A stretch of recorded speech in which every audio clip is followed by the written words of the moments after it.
The arrival. Admiral Kethvar stood on the bridge of his flagship, the Devastator Prime, watching the blue-green world rotate peacefully below. His forearms crossed behind his back in the traditional Vorthan pose of absolute authority.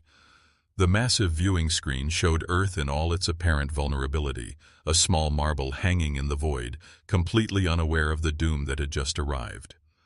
Behind him, 8,000 warships of the Vorthan Empire hung in perfect formation. Each vessel was a monument to destruction, bristling with weapons that had turned entire star systems into cosmic dust. The sight never failed to fill Kethvar with pride. No species in the known galaxy could stand against such overwhelming force. Admiral, his tactical officer, Sub-Commander Zethal, approached with the initial reconnaissance data. The preliminary scans are complete. The planet shows exactly what our long-range intelligence suggested. Kethvar's serpentine neck turned toward his subordinate, yellow eyes gleaming with anticipation. Proceed with the report. Multiple nations, sir. Over 190 separate governmental entities. Constant territorial disputes, religious conflicts, and resource wars. Their technology appears centuries behind our own. Chemical rockets, primitive nuclear weapons, basic energy production. They don't even have unified planetary defense. A low rumble of satisfaction emerged from Kethvar's throat. This was exactly what he had hoped to hear. Divided species were always the easiest to conquer. Turn them against each other, exploit their differences, and they would destroy themselves, while the Vorthan Empire simply walked in to claim the pieces. Any notable military capabilities? Kethvar asked, though he expected the answer. Negligible, sir. Their most advanced weapons are barely capable of reaching their own moon. No energy shields, no faster than light travel, no directed energy weapons of any significant power. A few orbital satellites, mostly for communication and observation. Kethvar nodded approvingly. Planet designation Sol 3 would be another easy addition to the Empire. The humans would provide adequate slave labor for the mining operations in this system. Their planet had abundant water and diverse biological resources that would serve the Empire well. Begin standard intimidation protocol, he commanded. Open a communication channel to all major population centers simultaneously. The bridge crew moved with practiced efficiency. In mere moments, every television broadcast, radio transmission, and data network on Earth would carry the same message. It was a technique that had worked flawlessly on 47 previous worlds. Channel open, Admiral. Kethvar straightened to his full 8-foot height and activated his universal translator. His voice would soon echo across every corner of the primitive world below. Inhabitants of the planet you call Earth. His words boomed with absolute authority. I am Admiral Kethvar of the Vorthan Empire. Your world now belongs to us. You have 24 of your hours to surrender completely and unconditionally. Lay down all weapons, dissolve all governments, and prepare for integration into our empire. He paused, letting the weight of the ultimatum sink in across the planet below. This was always his favorite part, the moment when an entire civilization realized their insignificance in the face of superior power. Resistance is not only futile but will result in the complete sterilization of your planet. We have 8,000 warships armed with weapons that can crack continents. Your primitive defenses cannot protect you. Your divided nations cannot stand against us. Surrender now, and some of you may live as our servants.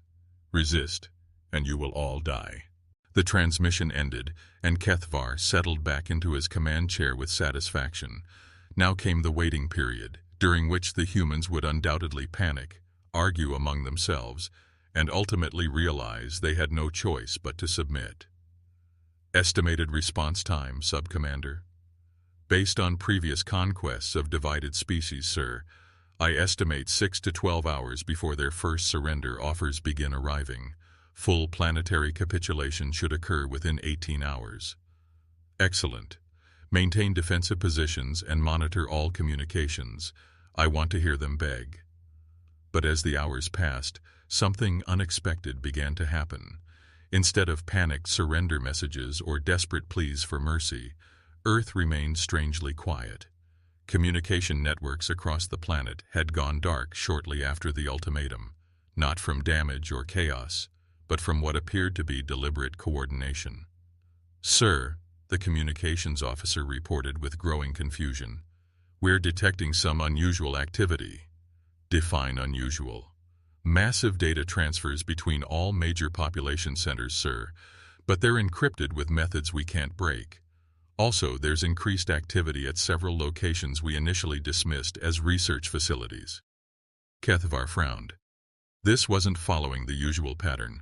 Primitive species typically dissolved into chaos when faced with superior force, not coordination. What kind of activity? Energy signatures are increasing at multiple sites worldwide, sir. Underground facilities we hadn't detected before are coming online. And sir, there's something else. Speak. We're detecting movement in their asteroid belt, initially thought to be natural, but the patterns are too regular. Objects are changing position in ways that suggest artificial propulsion. A cold knot began forming in Kethvar's stomach, though he refused to acknowledge it. Probably automated mining equipment. These primitives couldn't possibly have developed space-based infrastructure without our intelligence detecting it. Yes, sir. Of course, sir. But the anomalies continued to multiply. Energy readings from Earth's moon began spiking far beyond what should be possible for a dead rock. Thermal imaging showed activity patterns beneath the surface that resembled nothing so much as a massive installation powering up after a long dormancy. Admiral, Sub-Commander Zethal approached with increasing urgency. We're receiving strange signals from throughout this solar system. The energy signatures are unlike anything in our databases. Show me. The main screen flickered to display a three-dimensional tactical map of the solar system. Red dots appeared throughout the asteroid belt, each one representing an energy source of unknown origin. Similar readings appeared on Earth's moon, at various points on the planet's surface, and even from what appeared to be empty space at several Lagrange points. How many contacts? Kethvar asked, though he wasn't sure he wanted to know the answer. Over 3,000 confirmed, sir, with more coming online every minute. The 24-hour deadline was approaching, and instead of surrender, Earth appeared to be preparing for something. But what could they possibly be preparing? Their technology was primitive, their species divided. Even if they had some hidden weapons, they couldn't possibly challenge 8,000 advanced warships. Sir, the communications officer's voice carried a note of alarm. Incoming transmission from Earth. It's directed specifically at you, Admiral, using your name and title. That was impossible. The transmission should have been a general planetary surrender, not a personal communication using information the humans shouldn't have possessed. On screen, the image that appeared showed a middle-aged human female in a crisp military uniform. Behind her, displays showed tactical information that made Kethvar's blood run cold. The human somehow had detailed. Admiral Kethvar, the human said in perfect Vorthon. I am General Sarah Chen, Supreme Commander of Earth Defense Force. Thank you for giving us 24 hours. We've been waiting for someone like you to arrive. The calm confidence in her voice was completely wrong. This wasn't how primitives were supposed to respond to overwhelming force.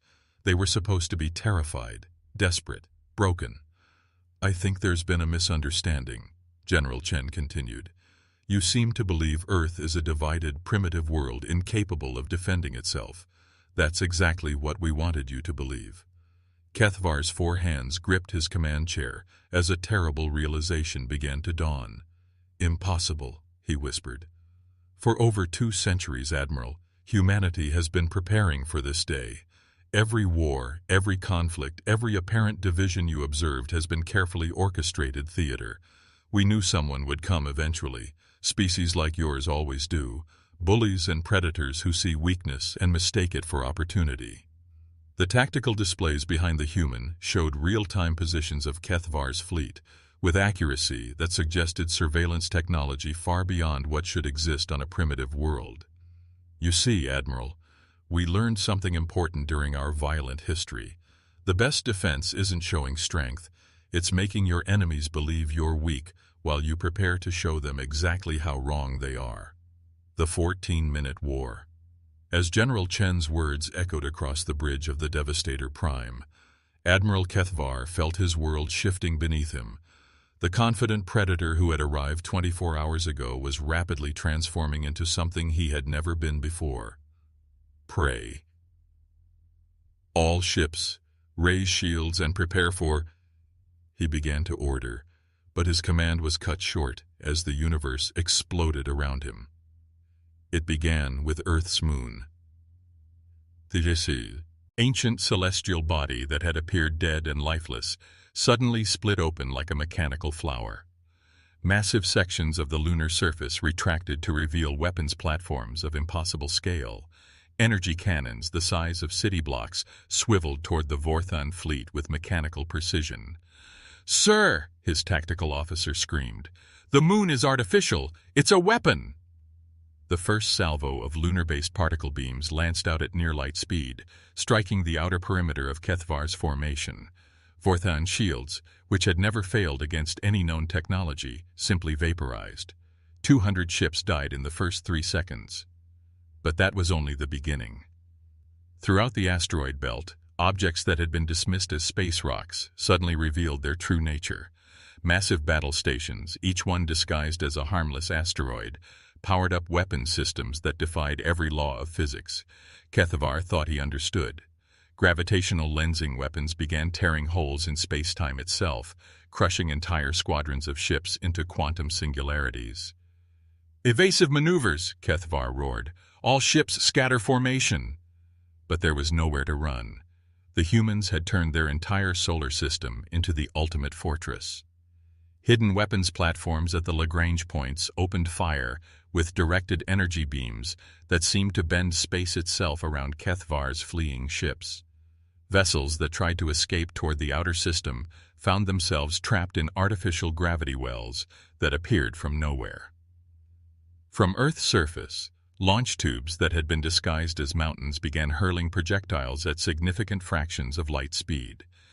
Each kinetic round carried the destructive power of a small star, and they struck with accuracy that suggested targeting systems beyond anything in Vorthon technology.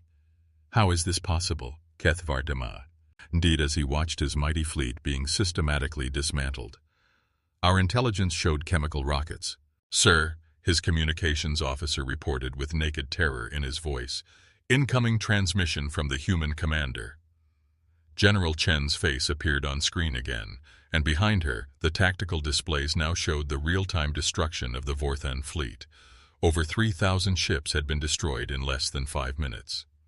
"Let me explain something about human intelligence gathering, Admiral," Chen said with the same calm voice that had delivered the previous message. "Those chemical rockets you observed? They were for show. Those primitive nuclear weapons, decoys. Every piece of outdated technology you cataloged was carefully placed where your scouts would find it." Another wave of impossible weapons fire swept through Kethvar's formation. Ships simply ceased to exist, not even leaving debris behind as they were converted directly into energy. "The truth is, Admiral, we've had faster-than-light travel for over a century. We've had directed energy weapons that make your guns look like throwing stones. We've had artificial intelligence systems that have been tracking your empire's expansion for decades, learning your tactics, studying your technology." Kethvar's flagship shuddered as something struck its shields. Whatever the humans were using, it was slowly overwhelming even his most advanced defensive systems. "But Admiral, here's the part that should really terrify you. This isn't just Earth defending itself. This is Earth defending the principle that intelligent species should be free to develop without interference from predators like your empire." On the tactical display, Kethvar watched as more hidden weapons systems came online throughout the solar system. How long had the humans been preparing for this moment?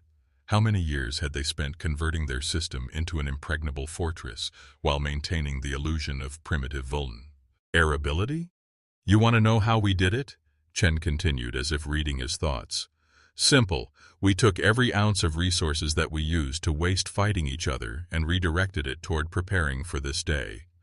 Every territorial dispute, every resource conflict, every ideological difference was set aside when we realized we weren't alone in the universe." Another salvo of lunar weapons fire swept through the Vorthon fleet. Kethvar's ship count had dropped from 8,000 to fewer than 2,000 in just 8 minutes. But the most important thing we learned, Admiral, is that unity doesn't mean uniformity. We didn't need to become one nation or one ideology. We just needed to agree on one simple principle. No species has the right to enslave another. Dr. Marcus Webb appeared beside General Chen on the screen.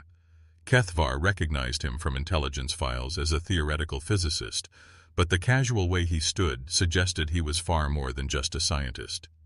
"Admiral," Dr. Webb said in a voice that carried quiet authority, "I designed most of the weapons currently destroying your fleet.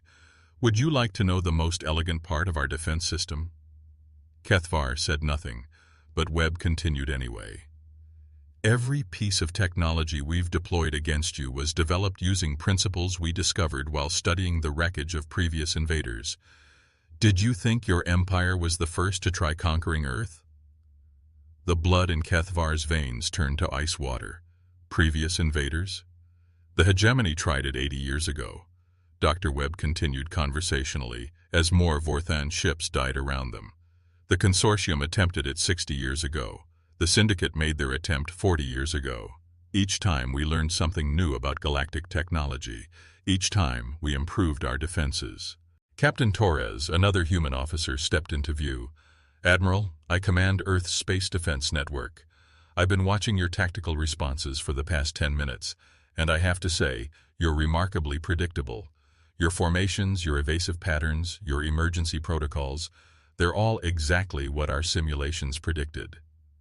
Kethvar's fleet count dropped below 1,000 ships. In 12 minutes, the mighty Vorthan Armada had been reduced to scattered survivors, desperately trying to escape the killing field that Earth's solar system had become. "Sir," his navigation officer screamed, "jump drive is ready. We can retreat." "All surviving ships," Kethvar broadcast on the fleet frequency. "Immediate retreat. Jump to rally point 7. But as the surviving Vorthan vessels began to engage their faster-than-light drives, they found something impossible waiting for them. The humans had somehow deployed interdiction fields that prevented hyperspace jumps. They were trapped. "Admiral," General Chen's voice cut through the chaos on his bridge, "we're going to let some of you go, not out of mercy, but because we need you to deliver a message to your empire." Suddenly, the weapons fire stopped. The few hundred surviving Vorthan ships found themselves surrounded by human vessels that had somehow appeared without being detected. Ships that were sleek and beautiful in a way that hurt to look at, clearly built with technology that made Vorthan engineering look primitive.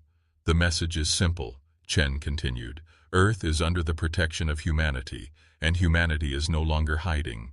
Any species that comes to our system with peaceful intent will be welcomed as friends. Any species that comes with conquest in mind will discover exactly what happened to you." The interdiction field suddenly dropped, and escape routes opened in the human formation. "Go home, Admiral. Tell your empire that there are new players in this galaxy, and we don't play by the old rules." As his shattered fleet limped away from the Sol system, Admiral Kethvar stared at the tactical display, showing the systematic destruction of the most powerful armada in Vorthan history. 14 minutes. The war had lasted exactly 14 minutes. But as his ship jumped to hyperspace, carrying news of humanity's emergence onto the galactic stage, Kethvar realized that the 14-minute war hadn't been about Earth defending itself. It had been humanity's announcement to the galaxy that the age of predator species was over. Behind them, in the Sol system, thousands of hidden human ships began emerging from camouflaged positions throughout the asteroid belt. Earth hadn't just been preparing to defend itself, it had been preparing to take its place as the galaxy's new protector. The age of humanity had begun.